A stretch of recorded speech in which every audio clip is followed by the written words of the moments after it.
Si te gustan los perfumes fáciles, este no es para ti.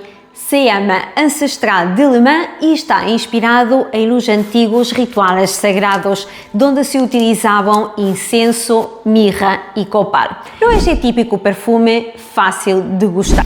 Es de esos perfumes que hueles y dices: esto no se parece nada de lo que tengo. Y entiendes el concepto. Sale especiado y luminoso, pero rápido aparecen las resinas. Tiene un punto balsámico muy envolvente y muy espiritual.